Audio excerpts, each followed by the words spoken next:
Total Screen proudly presents their official podcast, On Screen, with your hosts, Tyson Gifford and William Roerig.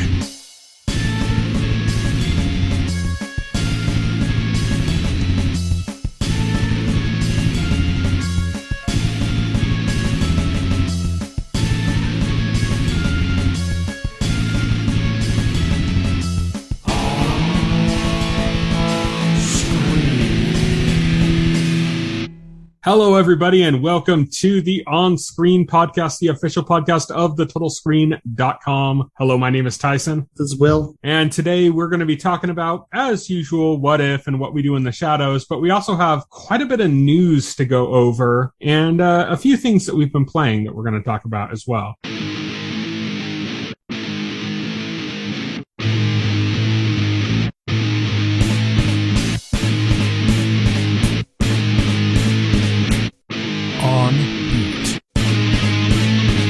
So let's kick things off right off the bat with the 73rd annual Emmy Awards. So Will did not watch this. He's completely disillusioned with this show. I just don't care. It's not disillusionment. It's just not caring about the Emmys. I still catch it every so often just to kind of see what's going on with it and stuff. And I'm glad I did. I had a lot of issues with this show, but I'm glad I did because there are a few things that were kind of interesting in there. Right off the bat, though, let's talk about the actual awards. So 7 shows of all, besides the unscripted, 7 shows won all of the Emmys. Yes. This is really bad. I said this before somewhere else, but like, this is an issue of diversity. And by diversity, I'm not even talking about race and stuff. I'm just saying like diversity of content. Like there is none. It comes down to primarily 3 shows that were really kind of like the main shows for this whole thing, you know, and then a few other shows that kind of like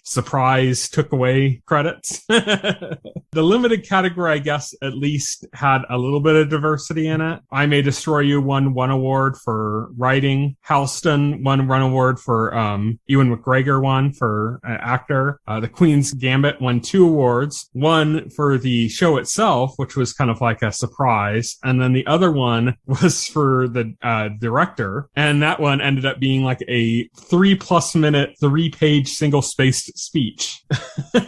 Where the person who won was actively telling them to stop playing the music so he could keep reading more and more of his speech. Went on for like 3 minutes, was called out and mocked heavily afterwards for basically being an entitled douche that thought that everything had to be about him and was basically robbing time from other people to give their acceptance speeches. Yeah, that was at least a little bit more diverse. Unfortunately, the show that Will and I were really pulling for in that category that had, you know, nominations and pretty much every award in that category was WandaVision, and that didn't win anything, unfortunately. It did win in the Creative Arts Emmys. That's kind of separate. We're only talking about the regular Emmys, so the bigger categories. Yeah, that limited was a little bit more diverse. But then we get to comedy, and there were basically 2 shows, Hacks and Ted Lasso. Yeah, I thought Ted Lasso was going to basically take everything. Hacks did a few upsets for the writing, directing, and lead actress. Otherwise, Ted Lasso took the rest. I mean, it was a good day for Apple, right?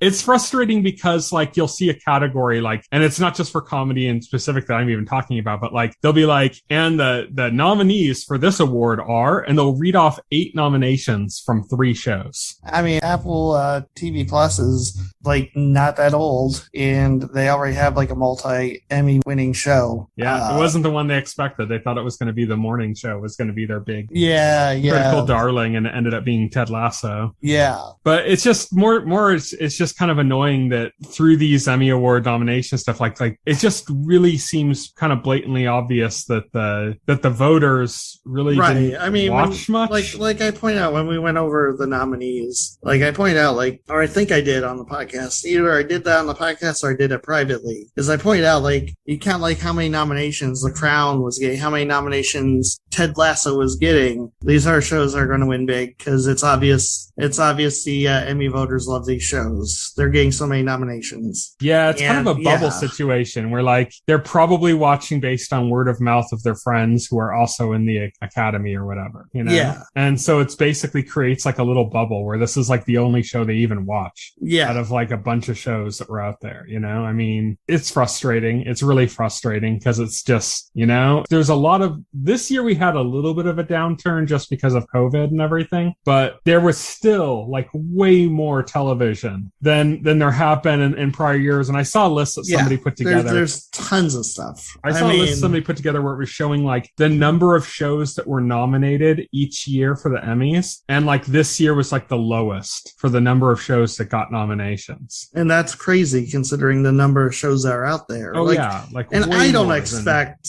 I mean, it's literally impossible to watch everything. Like, I get that. Yeah, we say that all the time, that like when we're doing like a top ranking or something, we'll say like, you know, use a precursor to the whole thing to say like, obviously we haven't watched everything. So if something you love isn't here, there's a good chance we just haven't seen it. It's impossible to see everything. I expect like Emmy voters to at least like watch like a larger pool. Yeah, more than one show. And then like the average like viewer of this content. I mean, it's going to get to the point where they're not even going to nominate shows anymore. It's all the nominees for Best Actress in a Drama are creating a sourdough starter. You know, like just be like whatever hobby they happen to pick up. It won't even be a fucking nomination anymore. That's what it feels like we're on the verge of. The nomination pool is getting so slim. And it's a problem, you know? They need to work on it. And it's a diversity issue, like I said. And that's not even talking about the race thing, but the race thing was also an issue because there wasn't a single person of color who won in any of the acting categories. Not just, I mean, you know, black. I just mean person of color at all. Didn't win like any of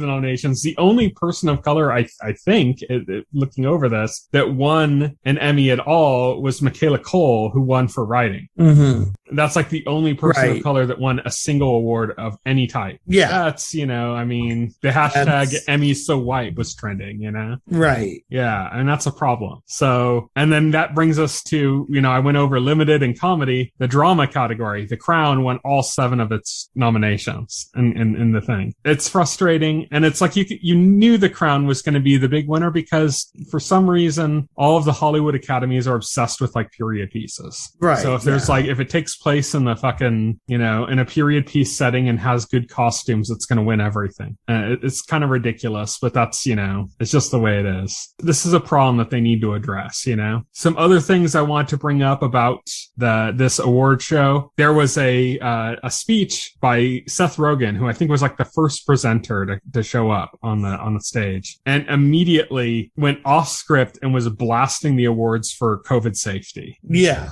Yeah. Cause apparently he said like, I wouldn't be here. He said they lied to us. Like apparently they didn't give a shit about COVID. Like apparently they said like everybody present was vaccinated, but the president of the Emmys, like, you know, spoke against that. And also the California Safety Board or whatever said that it was safe as well. But like, it was just a way to kick off the show with controversy with, you know, Seth Rogen basically just going off script saying, this is horrible. What are you doing? I think Seth has a point. I think, you know, there's no reason. Yeah. Why was the tent hermetically sealed? Why wasn't it open? Why did they have to have a roof? Why did they need chandeliers on the tent? I don't know. Like I side with Seth there. I think there's no reason people can't have been wearing masks at least. Yeah.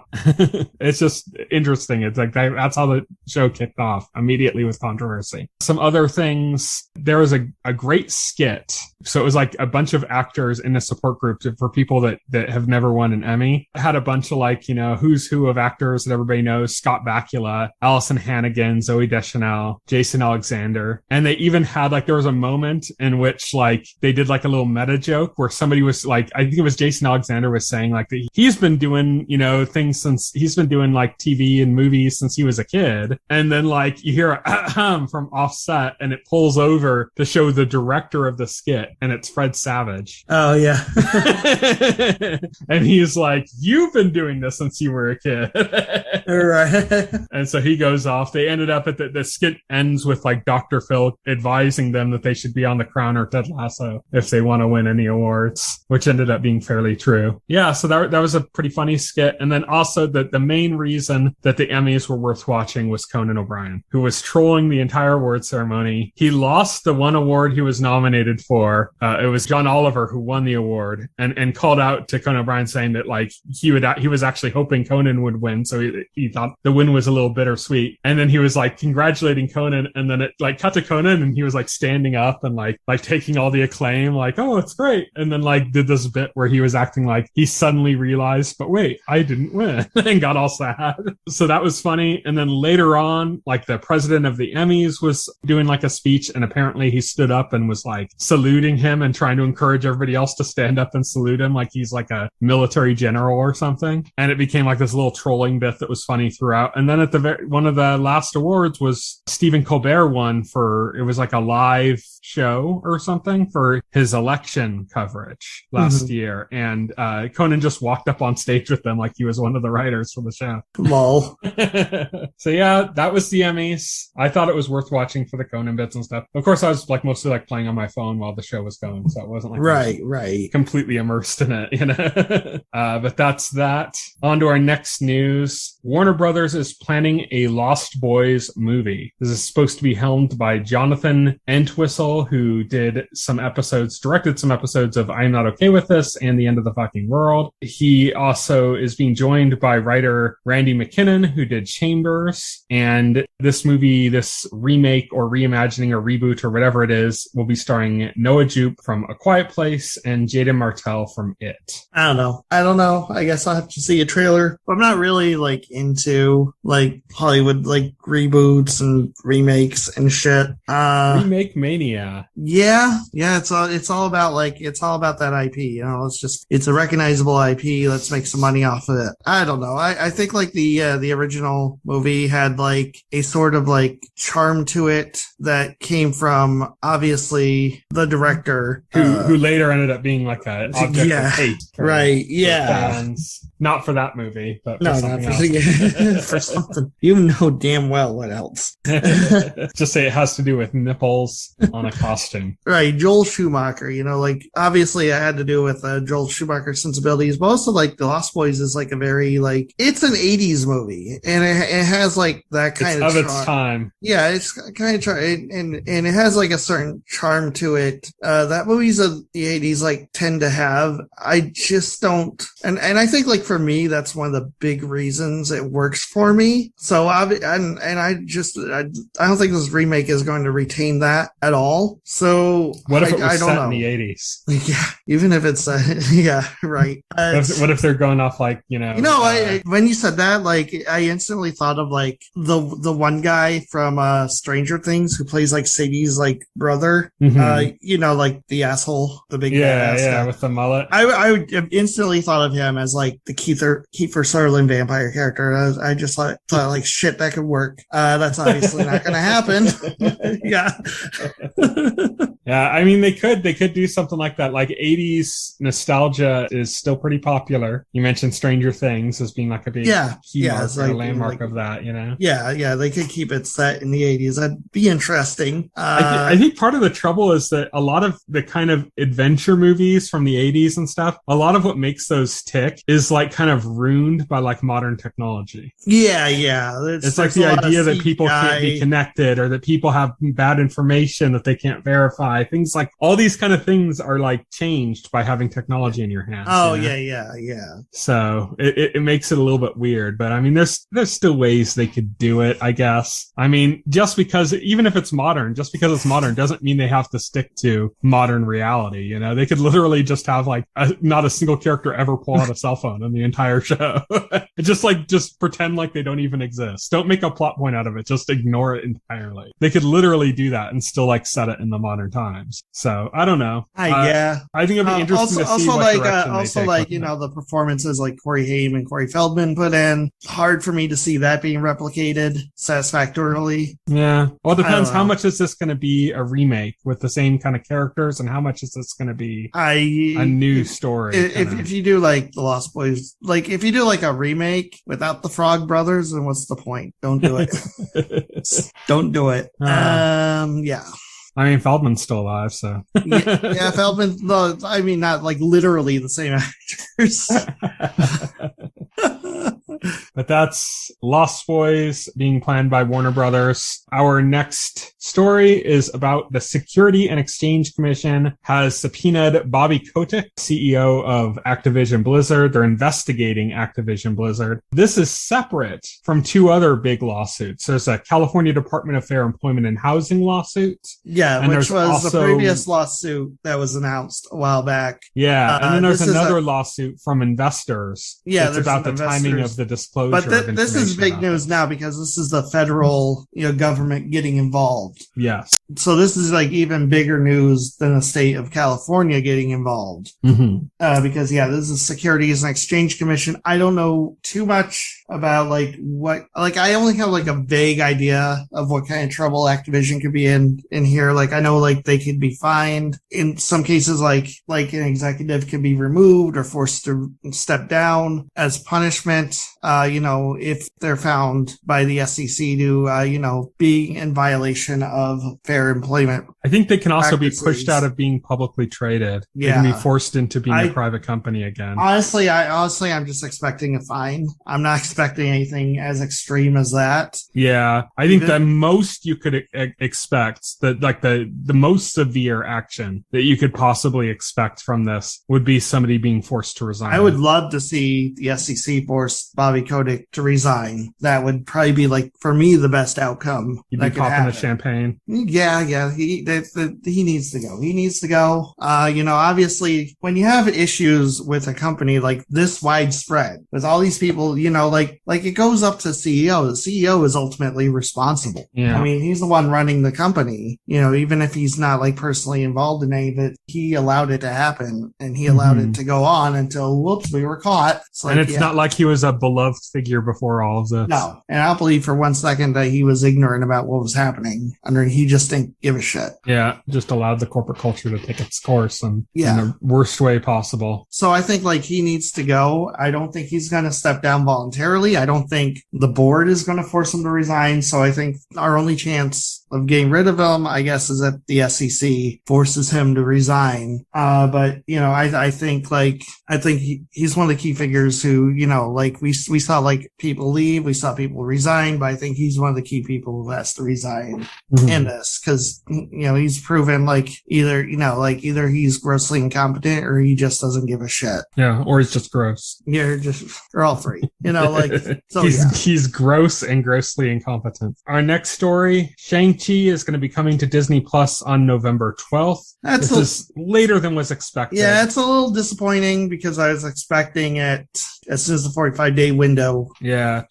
Started. It makes sense though, because the second they made it a 45-day theatrical window, we all kind of just assumed it was going to come right to Disney Plus right after that. But that's usually not even how movie releases are done. After the theatrical window, they put it out on DVD and Blu-ray, and digital purchases, and then they release it to other channels and stuff HBO Max or things like that. Look, I'm just anxious to watch it. I just want to see it. Don't ask me why I don't go to the theater. I just can't. So yeah, I just want to see it. So I'm a little disappointed. I'm going to have to wait a little bit longer, but it is what it is. I think holding it back to have this Disney Plus day is kind of stupid because I don't really care about a day celebrating your stupid streaming service, especially if you have something that would otherwise be ready to go sooner and you held it back just so you could have this day of celebration.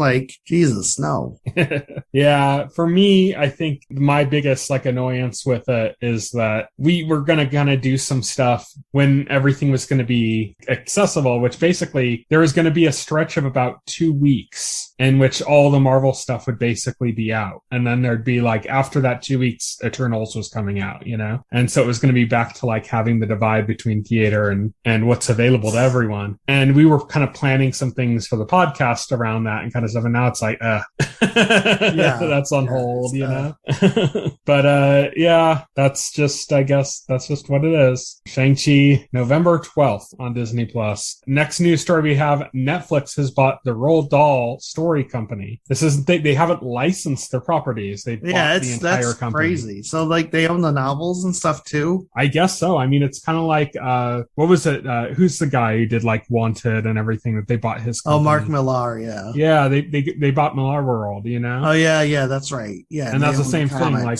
the comics are released and published and Netflix owns all that, you know, the whole thing. So this is another case of that where instead of licensing this stuff, like Amazon licensed, you know, Lord of the Rings, you know, and they only got like certain aspects of it and stuff here. Well, this is like they bought the whole thing. The only complications here are any past deals that the company might have made are still going to be held back. Like Netflix still has to hold to those deals. But now it's like any profits made from those deals for the company is going to be profits that Netflix makes anyways because they own it, you know, they're not licensing it. Right. But like, for example, like we were talking before the podcast, there's a Willy Wonka prequel that's in development. That's going to just keep going ahead because that's already been licensed out. This is a lot of properties. Willy Wonka, the BFG, Matilda, the Twits, Fantastic Mr. Fox, James and the Giant Peach. So Netflix is going to make their Roald Dahl cinematic universe. Who knows? I mean, that was what their plan was for Millar World, and they kind of didn't do that really. They put out one show and then went, oh, maybe not. So we'll have to see what they end up doing with that.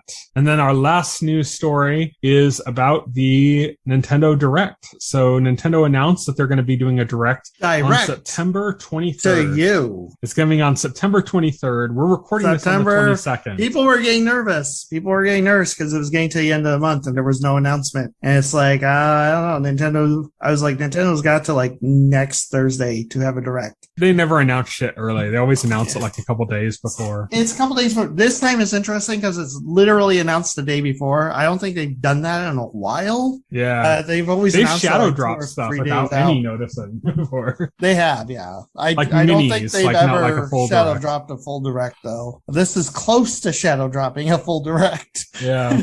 But yeah, so yeah, the announcement finally came. Nintendo wasn't going to skip September. Everybody can calm down, right? September 23rd. That's literally 7 days before TGS. Yes. Which they are not attending, but they always do stuff around TGS, even though they don't attend it. Because it's like, probably there's why lots they of have news the coverage Direct in September. Yeah. Yeah. This is a 40-minute Direct, which is a little surprising. That's pretty long for a Direct. That's a full-size Direct. That's a full-length Direct. A lot of full Directs now have been reduced down to like 30 minutes, though. Like, I think even their E3 Direct was like 30 minutes. Oh, was it? Yeah, it's 40 minutes. They say like centered around Switch games coming out this winter, which as far as what's announced, there's not a whole heck of a lot. So, I mean, I'm expecting at least some new announcements. There's probably like another game coming out. There's still going to be stuff for next year, too. There's probably going to be another game coming out before the end of the year, just like they announced freaking Hyrule Warriors 2, like in freaking like October, I believe they did. I think when they announced this E3 Direct, this year's E3 Direct, they said it was going to focus on, and they didn't even say primarily on, they just said like, that's it. The focus was going to be on games coming out this year. And like a good third of the games they announced were coming out in 2022. I wouldn't say like a good third. there were some. There was besides like the highlight reel quickies. There were a few though. There were a few 2022 games. All right. So it's September 23rd, which is tomorrow from the time we're recording this. It's going to be 3 p.m. Pacific, 6 p.m. Eastern, 40 minutes long, and said it's mostly focusing for the rest of 2021. That's the news. Now we have predictions. That's the news. Now we have predictions. So we have 4 categories of prediction. Basically, a safe prediction, a fair prediction, a wild prediction, and then just what we hope for, which isn't necessarily a prediction. It's just what you want. Let's start with safe. Yeah, safe prediction. I think a safe prediction is that Monolith Soft is going to have something at the show. Okay. There's been rumors for a while about Xenoblade, but there's also, it could be something else. It could be X. It could even be just a port of X from the Wii U. I think there's going to be something Monolith Soft related. That's my safe prediction. My safe prediction is we are definitely getting the next Smash Ultimate, the final DLC fighter. Whoever that may be, not making a guess on who it is. That's a crapshoot. But we're definitely going to get that announcement. I don't think there's a chance that there's a very low chance that they don't mention it. Very, very low. So I think that's pretty safe. Next is fair. This is like, a bit just pure speculation, but reasonable, like with time frames and stuff. My fair prediction, and some people would say this isn't a fair prediction, that it's a bit more on the wild side, but I think it's fair. I think Bayonetta 3 is going to be shown in some form. I think it's been a long time, and recently there's been a lot of chatter from Platinum and other people, basically implying that the game's almost done. And it's just a matter of when Nintendo wants to show it. And I think Nintendo's going to show it. I don't think it's going to like be coming out really soon. Maybe not even this year. I don't think it's necessarily even going to be a big trailer. Like, remember when Bayonetta 2, like they did their first reveal trailer was very much like what we already got for Bayonetta 3 when Bayonetta 2 was first announced. And then like a ways later, they did like another trailer thing, but it didn't even really show any footage or anything. It was literally just showed some like wireframe character models. It was like a tour of like Platinum's office as they were working on the game or something. Right. And they did like a video like that. It could be even something like that, but I think we're going to get something on Bayonetta 3. It might even just be like information. It might not even be a trailer. You know, it might even just be them saying Bayonetta 3 is still going along and we're aiming for next year. That it could be that. That could be it. But I think there's going to be Bayonetta 3 information in this direct. My fare is Game Boy Color announced for Nintendo Switch Online. Those rumors have been circulating for like, I don't know, about like a month or so now. Mm-hmm. And it makes sense. It's September. Switch Online subscriptions are expiring. And, you know, Nintendo needs to sweeten the pot to keep people on the hook. And it feels like it's about time they added a new platform to the service. And Game Boy makes sense. In fact, I'm going to go ahead and argue Game Boy actually makes more sense than 64. I'm sorry. Oh, it does. It totally does. Yeah. First off, Game Boy has games that people like that aren't just licensed games. Yeah. And 64, like, I don't think you could even break out a top 10 without getting into licensed stuff. It'd be difficult. Once you get like past like first party Nintendo games, it becomes hard. Yeah, because what are people going to want? They're going to want stuff like, well, for example, they're going to want GoldenEye. That's never a happening. Very hard. It could happen, but it's very unlikely. No, that would take a lot of work, especially to put on a free service. Microsoft couldn't get that to happen on the Xbox 360, and they tried. Yeah, it's just not going to happen. Very unlikely. But then you'd say, well, you know, but next best thing on the N64 GoldenEye is Perfect Dark, but that's rare in Microsoft. Yep, so that makes that unlikely. Yeah. There's not much. I mean, what were some other, like, again, outside of first-party stuff, what were some other big ones? The WWE or WWF at the time games on the N64 were like a big deal. That's all like character rosters and stuff like that are all people with individual license deals. Some of these people aren't with that company anymore. Some of them have passed away, and there's like, you know, it's in like the estates of those people. So that, like, how are they going to do that? That's like a licensing nightmare, you know? And then you have like Turok, you know, Turok again, like Turok. That's, you're going to have to deal with like the rights to multiple claim. things. Who has the rights to that now? Is it? Well, who knows about that? But it's not even just an issue of who owns the rights to the Acclaim properties, but it's who owns the rights to the Turok license, because that wasn't an original video game either. I know like Night Dive Studios did the remake recently, but yeah, I'm not sure about that. We got Rayman 2, The Great Escape. I'm sure Ubisoft would be down. We got that. Yeah, it's slim pickings. You got Mario, you got 2 Zeldas. Yeah, it's a lot more to mine out of Game Boy. Yeah, especially if it's most likely would cover Game Boy and Game Boy Color. You start getting into Pokemon at that point. Yes. You know, that's big. Like, you could just put out a few. You could put out like the 2 Pokemon games, like Red and Yellow, isn't it? Or no, Red and Blue. The first 2 Pokemon games. Yeah. You could put those 2 out, and like, I don't know, like Tetris could be a licensing problem. So ignoring that, Mario Land. There you go. You could put 3 games, and that would be a big deal. Yes. Because of Pokemon. So yeah, like that seems to be a much more likely thing than the N64. It's also smaller file sizes than the N64. Yeah, more traditional controls than the N64. Yep, easier to emulate. Yeah.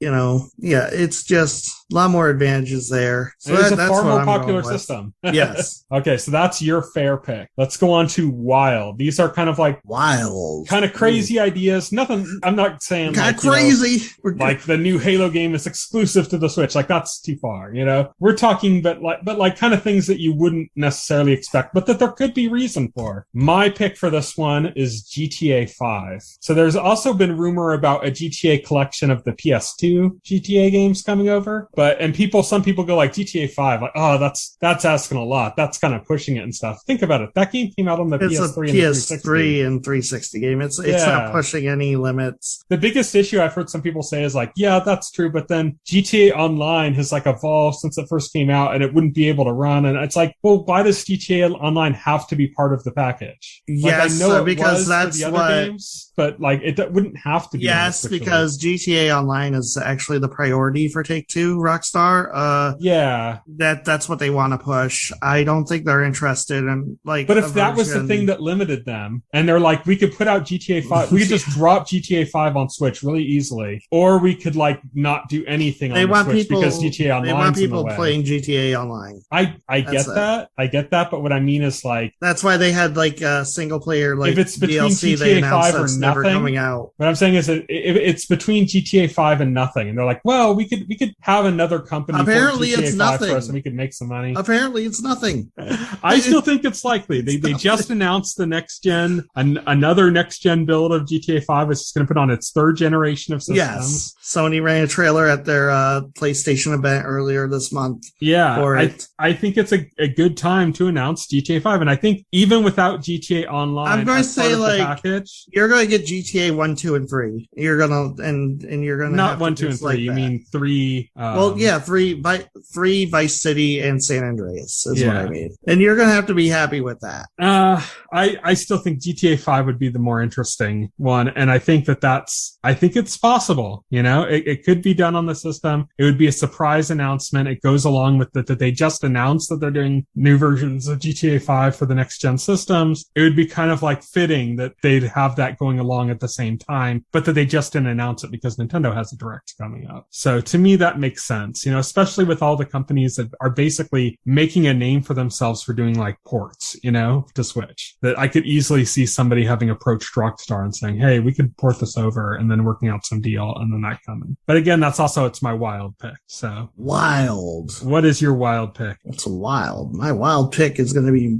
Metroid Prime 3. We're going to see a trailer. It's going to be crazy. Yeah, I don't think we're going to get that on Switch. Metroid Prime 3 for PS5. That's interesting. That's Metroid Prime 4, you mean, right? Yeah, Metroid Prime 4 for PS5. No, I don't think we're going to get it on Switch 1. That's what I mean. I think that's going to be Switch Series S. Switch Series S. Whatever the next gen version of the Switch is, I think it's going to be either a launch or close to launch game for that system. It's going to be the launch game for the Swatch. So the Swatch. The Nintendo. The Switch U. The Super Switch. The Switch. Switch Pro. Well, if they announced the next gen Switch, they actually called it Switch Pro. I'd swear off video games forever. No, I think that Metroid Prime 4. They're going to announce Metroid Prime 4 for the Switch Pro, and they're going to show off the Switch Pro for the first time.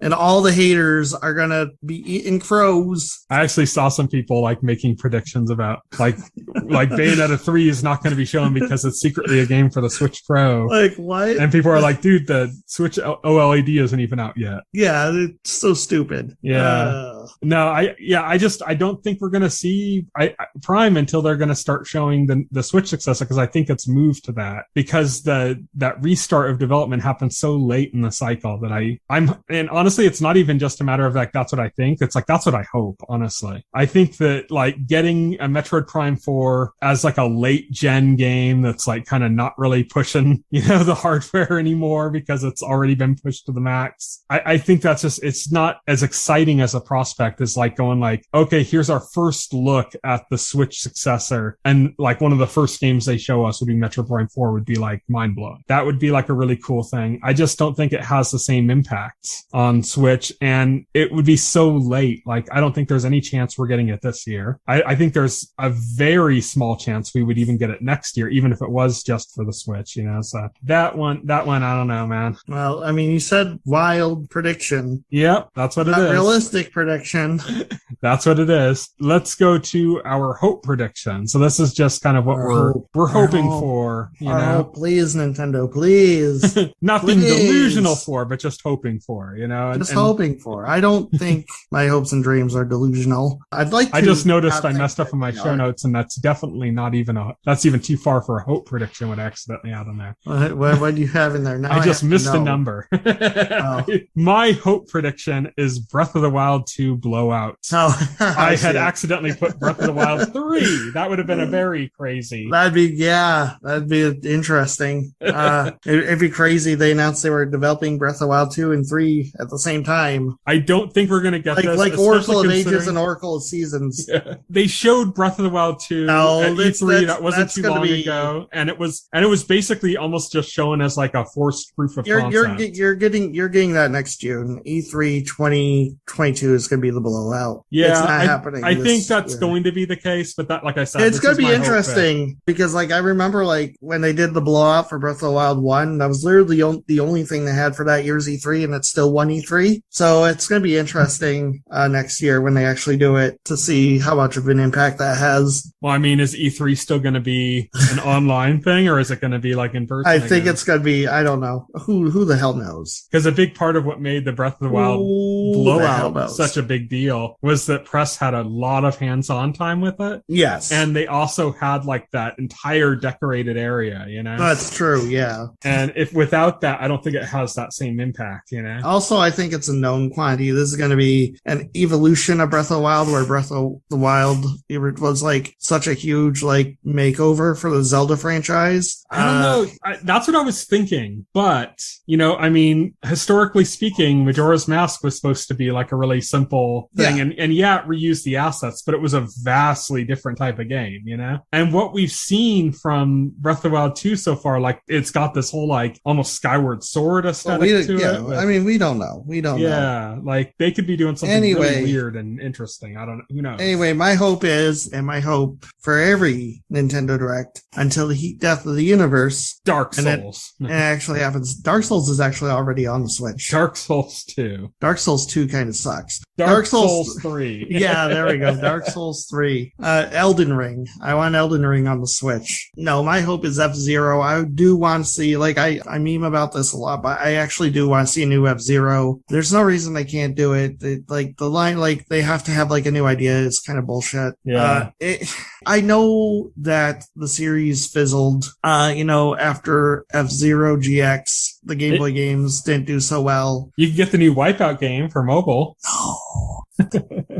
It's time, Nintendo. Come on, like you brought Advance Wars back, so like you're showing you're willing to dig into your grab bag of IPs and bring stuff back for a Switch. Just do F-Zero. Come on. I hope if they do it right though. Like I don't want them to make a half-ass attempt where they just definitely license it off to somebody else and then they literally just like theme texture swap. Like people like that game Fast from Shinnet. Yeah. But Fast does not feel like F-Zero at all. It's just a really fast racer, but it's like a very straight racer. Like you don't make hairpin turns and shit like that, which is part of what, makes F-Zero so compelling is that you're going like really fast and then you'll make like a straight square angle turn, and it's like, holy shit, and you succeed on it. And the tracks are kind of crazy and stuff like that. If they just take like Fast and like do a texture swap to basically turn it into F-Zero, like I don't want that. I think I'd rather have nothing. I could just get Fast if that was the case. Right. Yeah. Same. I don't think they would do that. Yeah.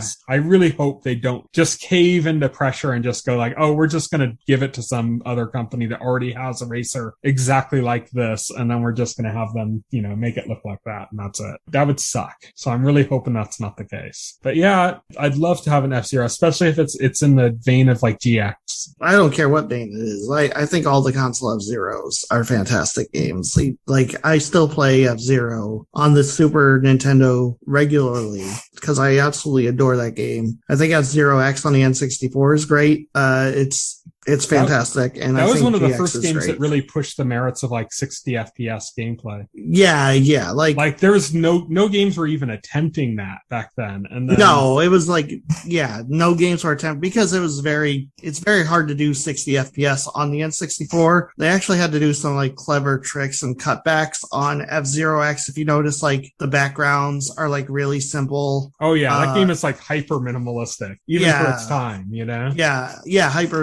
just to get to that frame rate, but it's the thing, like F-Zero needs to be 60 FPS. It needs to feel fast. On the Super Nintendo, like Super Nintendo wasn't known for fast-paced games. Like, I always got the joke, Sonic is fast because it's on the Genesis, and Genesis has batch processing. F-Zero felt fast. Yeah. Even though it was a Super Nintendo game. Yeah. And so that's the DNA. If you can't do 60 FPS, then it's not F-Zero. I'm sorry. Yeah, the frame rate should take priority over everything for F-Zero. Yes. Well, frame rate and track design, yeah, track design and yeah. But yeah, that's our predictions for the Nintendo Direct. By the time you listen to this podcast, the Direct will likely have already happened. So you can listen, having watched the Direct, and go, yep, they're wrong about that, they're wrong about that, and they're wrong about that. We're wrong about everything. Damn it. We'll talk about what actually is showing, if there's anything interesting at all showing next week. Our next segment is On Tap. What we've been watching. What we've been playing. What's on tap. On Tap is where we talk about what we've been watching or playing in the past week. This is outside of our full spoiler segment, so we don't go into full spoilers on this. So we have 2 games for this category this week. Both of them were ones we've talked about before, but since then, Will and I have each respectively beaten those games that we were playing. Yes. So I'm going to talk about mine first. It's No More Heroes 3. I don't have a lot to say more than what I said before, but it's such a hyper stylistic game, such an unpolished mess at times, but it's kind of what you get. It's a cult game, it's like the most cult game of all cult games, This is like the epitome of cult game. And with that comes just the knowledge that things aren't going to be polished. That's just not what this game is. You're going to see things and go like, ooh, wow, that's bad. But then you're also going to get these like really crazy moments and stuff that you just are not expecting, or that you wouldn't think you'd see in a video game, or that just can just take you back entirely. There's a lot of like meta jokes in there. There's surprisingly a lot that ties into the previous non-mainline No More Heroes game, Travis Strikes Again, that came out on like all the systems, I think. Anyways, there's a lot of stuff that references directly stuff to that, including like the kind of end game stuff that ends up happening in the game is like directly related to that game. It's like a direct continuation of elements of that. Lots of crazy stuff, lots of meta jokes, lots of meta references. A really cool one at the end. I already told Will about it because he's probably never going to play the game, but it's not something I want to say because it's kind of a spoiler, but it's just a really cool thing in the last fight that happens. But that's pretty much what I wanted to say about it. It's just, I beat it. It's really good as far as, if you like No More Heroes, it's really good. Right, yeah. I finished Sekiro this week. I actually finished all 4 endings, including the Shura ending, which you have to, there's a choice you have to make in the middle of the game, where, if you make a certain choice, then you're locked into the Shura ending, which is the ultimate bad ending. So like I did that on the New Game Plus.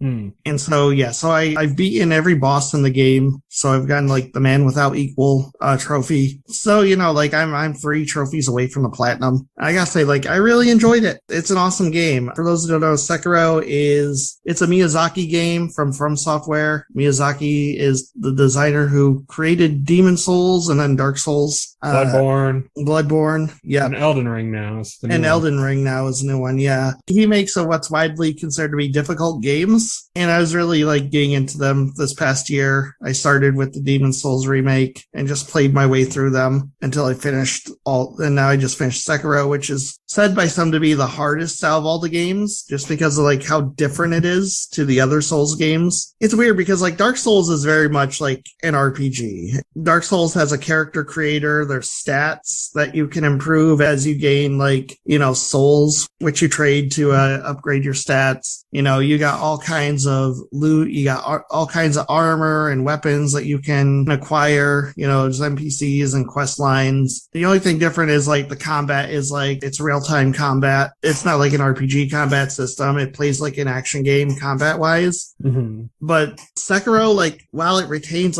some elements of that, it really goes more hard into the action game same territory where like Sekiro. It's a lot of stealth too, right? Yeah, it's a lot of stealth. There's a lot of stealth involved too. Tenchu Souls. Yeah, it's Tenchu Souls. Actually, I read the original concept for Sekiro was it was supposed to be a reboot of Tenchu, since From Software owns the Tenchu IP, and they thought of bringing it back. But then Miyazaki decided to make it a new IP because Miyazaki didn't want to be constrained by having to adhere to like. So instead, he was constrained to expectations of the Souls games. yeah, exactly. And it's different. I mean, there's some Souls elements in here. There's the checkpoints that you can rest at, and resting brings back the enemies in the area and refills your health and shit. There's Sen in this case. Instead of souls, it's Sen, which is your currency, which is like actual literal currency in this world. So that makes it interesting. You lose that, and you lose experience points when you die. There is XP, but the XP is used to actually purchase skills from a skill tree. And other than like buying new skills and stuff, also like you can upgrade your attack power and upgrade like your health and posture. There's not really any RPG elements to it. You don't get to create a character. You are Sekiro. That's it. You get like one main weapon, and that's your sword through the entire game. The sword is not upgradable. You do get secondary weapons that you can change out. Those are like your shinobi prosthetic, and you get several interesting ones. I'm gonna be honest, it's a cool idea, but it's like very underutilized in the game. Like I went through the whole game without really having to use many of them that often at all. And the battle system is very different from a Souls, like regular Souls battle system, where in like Dark Souls like fighting is kind of like slow and methodical. There's a lot of like dodge rolling, and you got a shield so you can block attacks and stuff. Like in Dark Souls, like your goal is to, whittle down the enemy's vitality to 0. And while enemies like have vitality in this game, they also have something called posture, and they have a posture bar. And really like the goal in Sekiro isn't to get an enemy's vitality to 0, it's to break their posture instead. Because if you could break their posture, then you get to do like a death blow on them, which instantly wipes out all their vitality. So when you're fighting an enemy, like you really want to break their posture instead of trying to take out their vitality like head on. That's the best way to fight. And to do that, there's like different ways to break their posture. Obviously, attacking their vitality, whittling down their vitality hurts their posture as well, to the point where it makes it easier. But another way to break their posture is just deflect their attacks. So when they attack you, you got to hit like L1 at the precise moment their strike lands, and then you deflect it back, and that hurts their posture. There's also other moves you can do during a fight to break their posture. You have to sit at a desk for really long hours. Yeah. It really makes it interesting to where like battles are like very fast paced, and there's very few instances where like the best way to win is you really don't want to like try to avoid them. You want to get up in their face and be as aggressive as possible to break them down. Yeah. You want to take away their lumbar support. You want to take away their lumbar support. Yeah, exactly. It's crazy too, because like a lot of people find it like really difficult, and I can see that. But like for me, it clicked pretty early, so I didn't actually have that much of a problem with this game. Like I came into it like being like really intimidated, like, oh crap, because people were like telling me, like people I know were telling me it's not like Souls, it's the the battle system's completely different, you gotta do like a lot of parrying and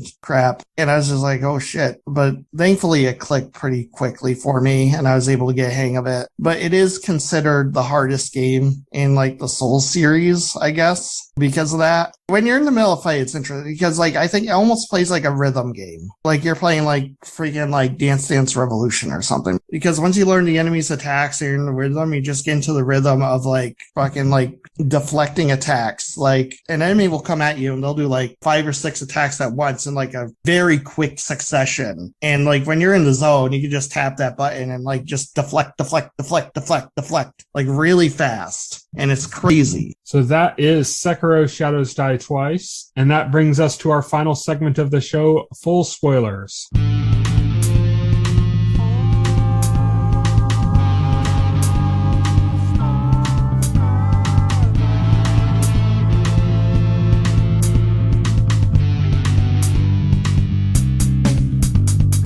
Full Spoilers is where we talk about our shows, our main discussion, shows that we've both watched in full spoilers. So this week we are talking about What We Do in the Shadows, Season 3, Episode 4, Casino, and What If, Episode 6 or 7, whichever one it is. It's Episode 7. It's Episode 7 for What If. What If Thor Were an Only Child? So let's kick things off with What We Do in the Shadows. Ring-a-ding-ding. I so far, in my opinion, this is the weakest episode of the season. I still had fun with it. It's a fun concept, but I felt like it wasn't executed as well as it could have been. So I think the best part of the episode was with the whole Rat Pack thing. Yeah, the whole rat when Nadja, Laszlo talked to the one and he's like, last time I remember, I think he said Sammy Davis Jr. wasn't. No, he said Frank Sinatra. He said Frank Sinatra wasn't Chinese. Asian, and it wasn't Chinese. And the guy said, ring a ding ding. And he said, I stand corrected. I stand corrected. Yeah, exactly.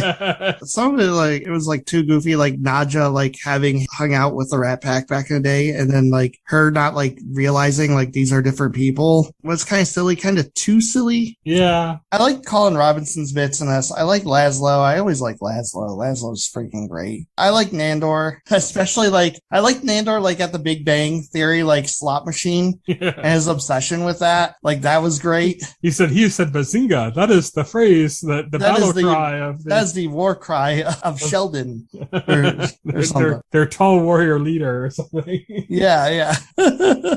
I loved, the whole thing, with Guillermo, where, Nandor was guys, we gotta make Guillermo feel more included. And Colin Robinson is yeah, I worked at, several different offices where they have saying, we're all one big family. And that convinces people to not only work harder, but also forsake their real families and take a bunch of degrading shit. So that's their motivation to treat Guillermo better, is so they can treat him more like shit. Yeah, so they can treat him more like shit. So they make the barest attempt. Yeah, Nadja's so when he comes back, so Guillermo, you have any interests? And Guillermo's yeah. And they're all, that's great. You have interests. They don't even discuss what they are. Yeah, they don't even discuss what they are. They're you have interests. It's I also have interests. Yeah, it was funny. Or the trip that Guillermo had to go on because they accidentally got all of their native soil vacuumed cleaned up by housekeeping. Yeah.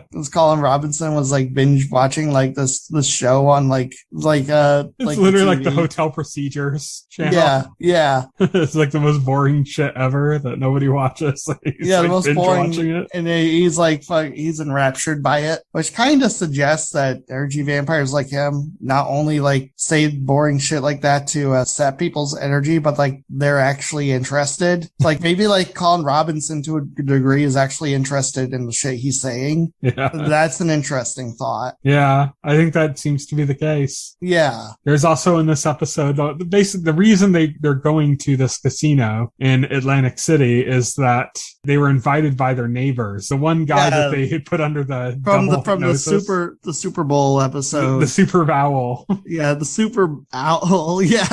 Superb Owl episode. The Superb Owl. Yeah. Yeah, the guy who thinks Laszlo's one of his best friends now. Yeah.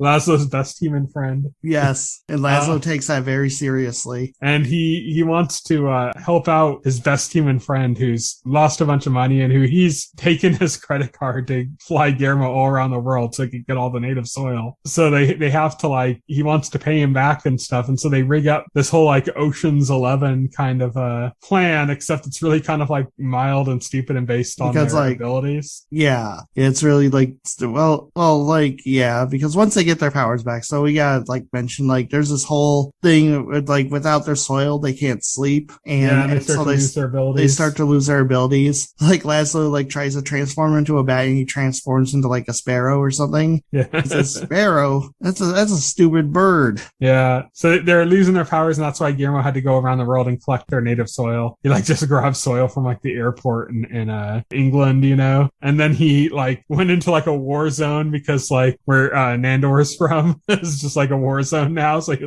got out of the car when the military was talking to the people and just scooping up soil in the desert. But yeah, he brings it back to them. They regain their powers, and then they want to help Laszlo's best human friend. And so they devise this plan basically where they're going to rig a boxing match. It was hilarious. It was all set up to Nadja using a trigger line that let the hypnosis kick in for both the boxing boxer. This leads to like the best moment in like the episode. Like, so the second she says down. it, which is ain't that a kick in the head, she just yells that the out. hypnosis kicks in. They both kind of freeze in place, and then one of them punches the other one and knocks his fucking head off. Yes, yeah.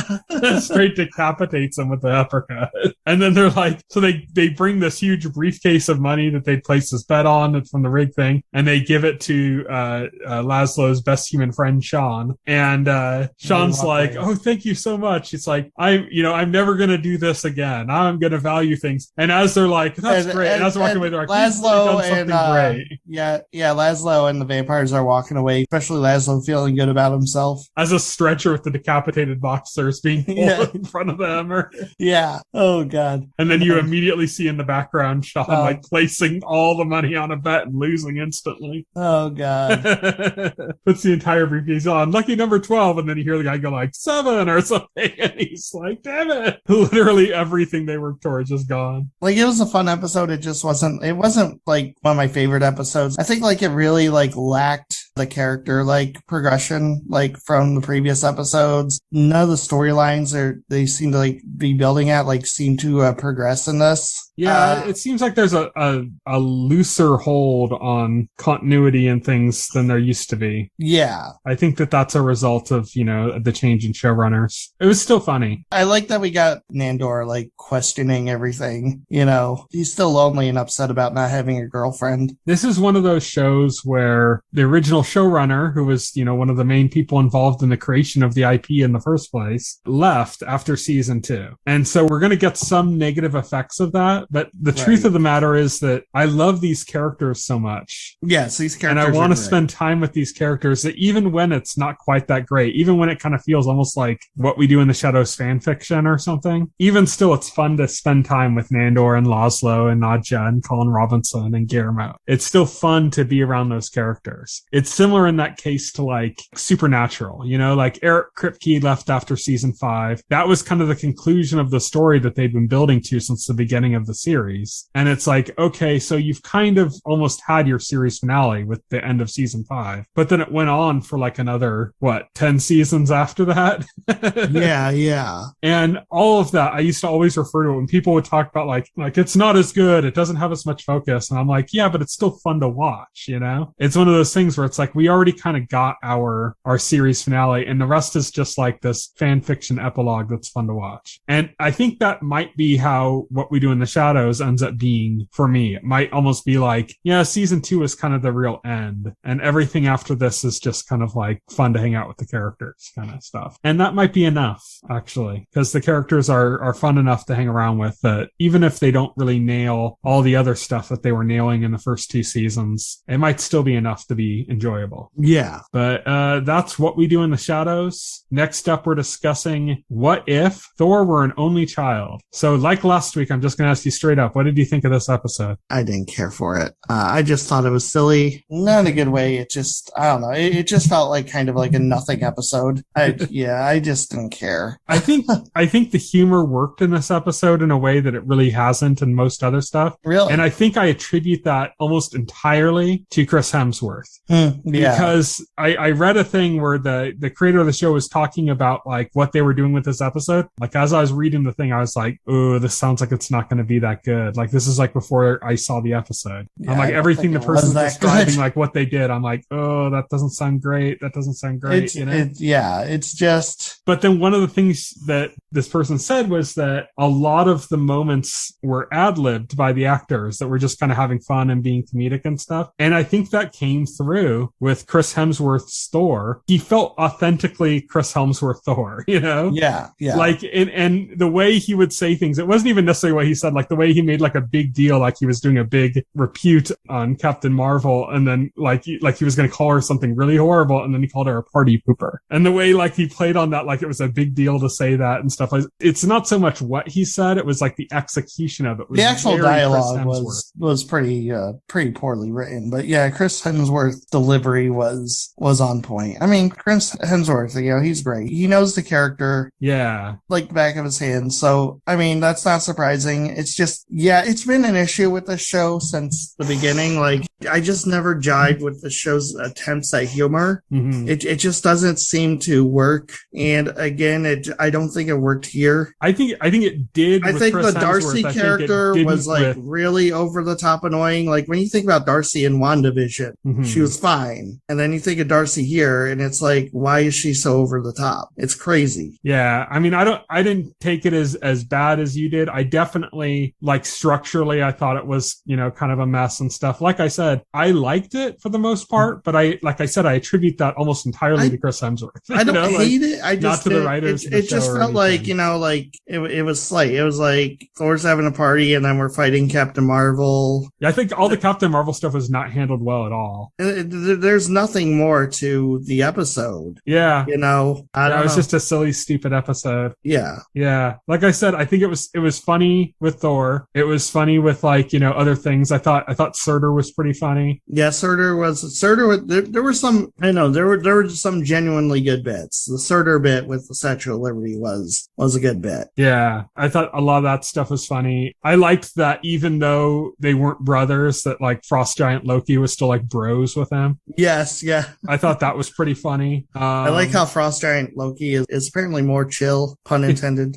Yeah. He hasn't been raised with like expectations on his shoulders, Right. I think that's what kind of ruined Loki, Right, yeah. But yeah, I thought a lot of that stuff was just kind of fun with Thor, like I think that's what worked. And I think that structurally it was a big nothing burger. Yes. It was. And then the ending was kind of like, people were like, oh my God. And I'm just like, it's the ending. The ending is just silly too. It's Ultron appears out of nowhere with all the Infinity Stones. It's like, okay. And Vision's body. Yeah, and Vision's body. Yeah. I think the big thing is that they are apparently going to be doing a crossover with like the, different characters from some of these different multiverse versions of these characters are going to come together. And I'm guessing they're setting up that the big bad of it is going to be Ultron. What if all these episodes crossed over? I think that's kind of what they're doing now. It's Ultron and Vision's body, all the Infinity Stones. And then they're going to have, I think what I saw, they showed something, it looked like interactions between Party Thor, which is the Thor from this episode, Captain Carter, and Dark Doctor Strange. Right, yeah, I think I saw that. They're all kind of like working together against something. And that something looks like it's going to be this Ultron, this new version of Ultron. But yeah, so that's it for What If. It's been kind of a little bit disappointing. It's been on that downward slope, And I don't know if it's a downward slope. I mean, it's kind of been from the beginning. Like I was pretty easy on it at the start because it was like okay, like yeah, it's just started, but everything's been downhill since episode 4 though. It's I don't know. It just hasn't like been great. Like I would say like there were a couple like bright spots. The Doctor Strange episode was the one that sticks out to me as like being truly great. Yeah. And nothing else was, that's it. Yeah. And nothing else is on that level. And we're on episode 7 now, so I can't continue to be nice to it. It's just, I feel like so far for me, the series has been a dud. Yeah, I agree. Like I said, with the exception of episode 4. Yeah. That was the only one that really did it for me. The rest of them, like you said, they've had moments. They need more, that tier of content. Yeah, I think both Chris Hemsworth and Tom Hiddleston have both like shown that they've had a great time and done really good. I think Benedict Cumberbatch turned in like an amazing performance that, was beyond what I think anybody expected, even from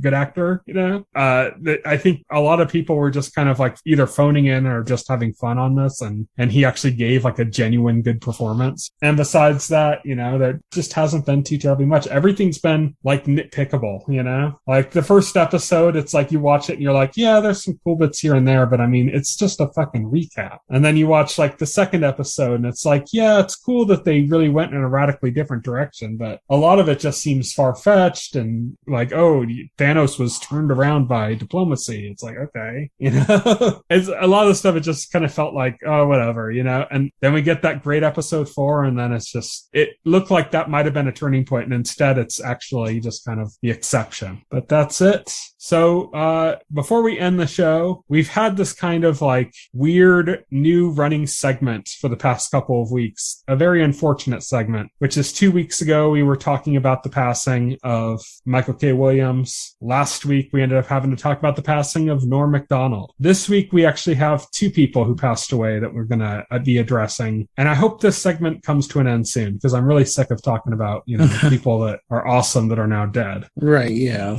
It's very sad. Let's start with Mick Mcginty. Most people probably don't know that name in itself. He's not a really famous name. He's an artist, but you've seen his work. If you're even mildly interested in video games, if you're if you're a child of the 90s, and if you were interested in video games at all at that time, you've definitely seen his work. I think if you're mildly interested in video games at all, you've seen his work. It's like you've seen it somewhere or other, probably with the work he did for Street Fighter 2, which is like super iconic for that franchise, which is also kind of weird because they're not necessarily great depictions of the characters from the game. Like they kind of don't have a lot of the same visual aesthetics, but they're probably the most iconic pieces of art from those games, are the work he's done. He did a few pieces. One of the ones that came to my mind immediately is the one with E. Honda fighting Scott in the bathhouse scene. There's a piece of artwork that he did based on that's like just iconic. Like it's the first thing I think of when I think of Street Fighter 2 is that piece of artwork. But if you've seen like kind of any of the cover art stuff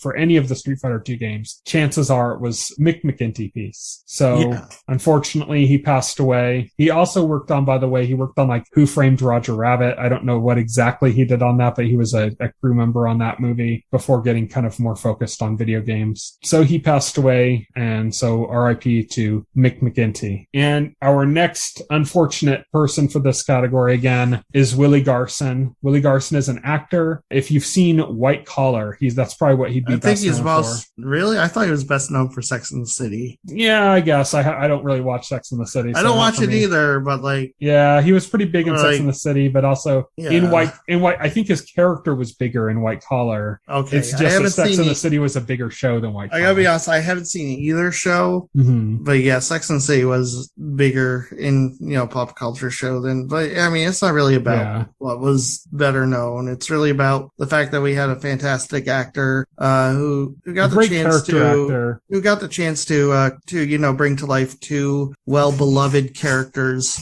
in television, and who, by all accounts, online was a fantastic person. Yeah, somebody who's actually had a lot of, besides those 2 big roles, he had a lot of small roles. He worked across a broad swath of like genre stuff, like the kind of stuff we love: X-Files, Twin Peaks, Buffy the Vampire Slayer, Stargate SG-1, Pushing Daisies. There's Something About Mary. So if you're interested in television, chances are you've seen him somewhere. Yeah, you might not recognize him, or you might not immediately recognize him, but if you saw a picture of him and thought about it for a second, you might start to go, oh yeah. Like if I showed you a picture of him and said Groundhog Day, you'd look and go, oh yeah, I remember him. Or like, if I showed you a picture and said White Collar, you go, oh, that conspiracy theorist guy. Yeah, he was funny. Yeah, R.I.P. Willy Garson. Rest in peace. And let's hope we don't have another segment like this next week. I don't want any more people I like dying. So next week we are going to continue our discussion of What If by talking about episode 8, the penultimate episode of the season. We'll also be talking about What We Do in the Shadows season 3, episode 5. And of course we'll cover news and other things like that happen to come up that we don't necessarily know about yet. Of course we're going to be talking about the Nintendo Directs, unless there's just absolutely nothing worth talking about. That would suck, but hopefully that's not the case. Yeah. But in the meantime, you can send us feedback. We love feedback, good, bad, or indifferent. You can follow me on Twitter. I'm at Tyson Gifford. You can follow Will. He is at Foxhole Hero. Contact us on either of those Twitter handles, and we'll get back to you. We might read what you say on the air. Or you can, leave a comment on the YouTube video for this podcast episode, or, send it to us on whatever other means are available to you to contact us. So thank you, everybody, for listening. Good night. Good night. Thank you for listening to the OnScreen podcast, the official podcast of The Little Screen. Visit our website at littlescreen.com. This podcast can be found on any major podcast client, including Pocket Cast and Apple Podcast. The entire backlog of this podcast and other content can be found on our YouTube channel.